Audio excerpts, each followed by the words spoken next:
Being not able to participate in the 11th South China Sea International Conference on Cooperation for Regional Peace and Development, I would like to thank the Diplomatic Academy of Vietnam for its kind invitation and to present my best greetings to the member of the panel dedicated to the UN Convention on the Law of the Sea. And I must also apologize for presenting through this video just some minor remarks dealing with the two following questions. What is the historical significance of the Law of the Sea Conference, and what assessment may be done about its efficiency in the present context? In order to appreciate the historical significance of the Convention, it is necessary to recall briefly its main characteristics and to have a quick look at the functioning of the system for the settlement of disputes established under that text. What are the main characteristics of the Convention? The term Constitution of the Ocean or Sea Charter is sometimes used with respect to that important multilateral and almost universal treaty. These characteristics result from such qualification. First, like checks and balance, often incorporated into national constitutions, the Convention has established a delicate balance of rights and duties. Under the provisions articulating rights and obligations to be carried out by states in ocean space, any enjoyment of rights is systematically balanced by a concomitant undertaking of duties. That balance of rights and duty is disseminated throughout the specific legal regimes applicable to the different maritime zones described in the Convention. But it is more especially of particular relevance in the legal regime of one of the most important innovations introduced in the modern law of the sea, I mean the exclusive economic zone. As a matter of fact, to some extent, the EEZ looks like a bat. It is neither a true bird nor a proper mouse. It is a maritime space under the national jurisdiction of a coastal state which enjoys sovereign rights and may carry out some territorial powers, while all other states enjoy high seas freedoms of communication in that zone, and the exercise of those respective rights and freedoms is subject to a due regard rule. Second characteristic, the Convention forms an integral package that cannot be divided. It is so because the text has been negotiated and drafted in conformity with the package deal approach. According to such an approach, any agreement reached on one particular subject was subordinate to an agreement on another separate question, because any concession made by one country on a specific point of interest for other countries should find a counterpart in a totally different scope. The result is that there is a close relationship between the various provisions which form an integral package. Consequently, it is not possible for states to pick and choose what they like and to disregard what they don't like. And that is the main justification for the prohibition of reservation to the Convention. And this characteristic has been clearly underlined in 2006 by the Maritime Labour Convention, which expressly recalls that the integrity of the Law of the Sea Convention must be preserved by the reason that it presents a strategical importance as a basis for international cooperation in the maritime sector.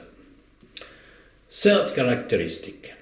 The Convention looks like an umbrella treaty also. Such an appreciation entails two series of consequences. On the one hand, it means that the entire law of the sea is not embodied in the 1982 Convention.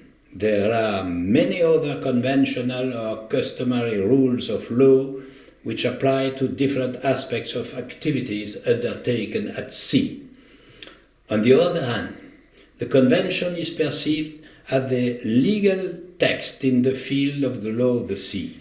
Other existing or further conventional rules dealing with the various uses of the marine space are subordinated to the principles on legal regimes incorporated therein. Moreover, the Convention is covering also different international commitments concerning law of the sea matters undertaken through intergovernmental organization. And of course, that umbrella is the general frame for national legislation dealing with maritime zones and activities.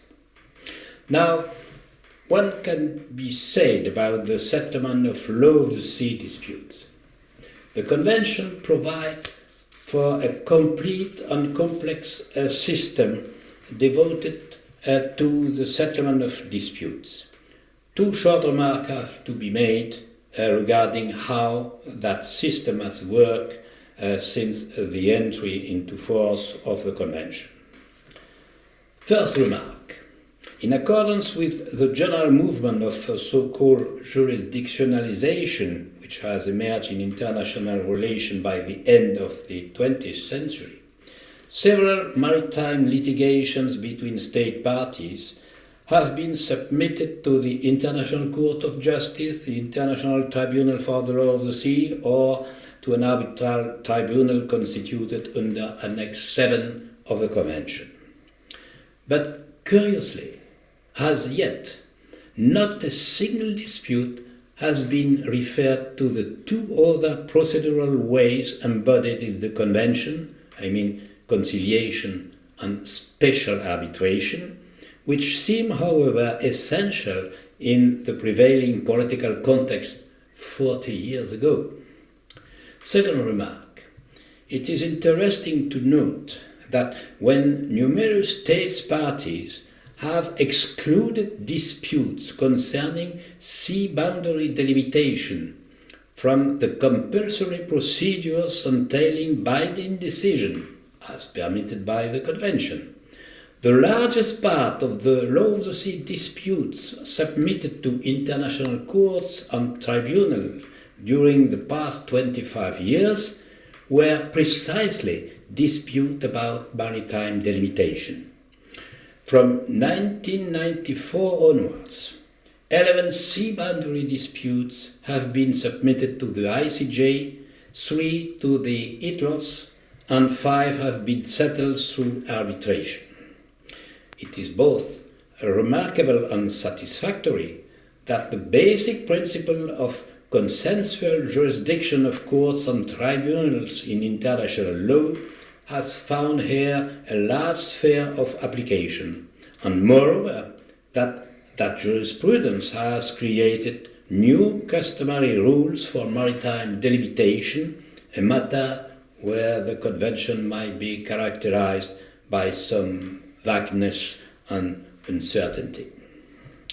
I shall now try to assess the efficiency of the Convention in the present context. Fundamental changes have occurred in the world since the adoption of the Convention, so that before its entry into force, it was already necessary to integrate some important modifications into the provision concerning deep seabed mining.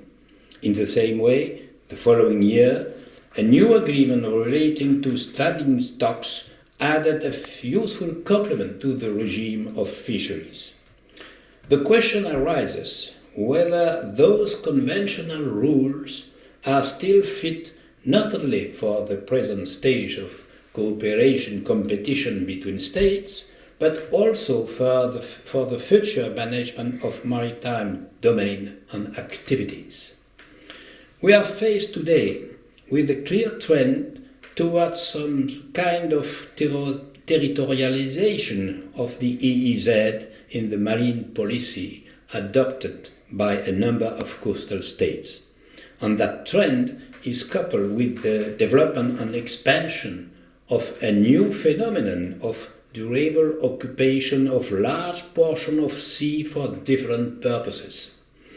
Does it mean that in the future we will have to face some new form of sovereignty of the sea, as formerly described by Thomas Fulton?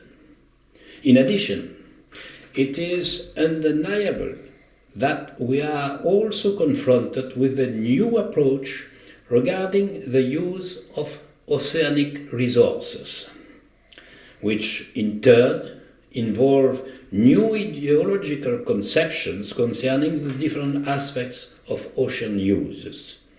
Is the Convention sufficiently fitted to bring correct legal answers to the problems that states which have to settle in that respect?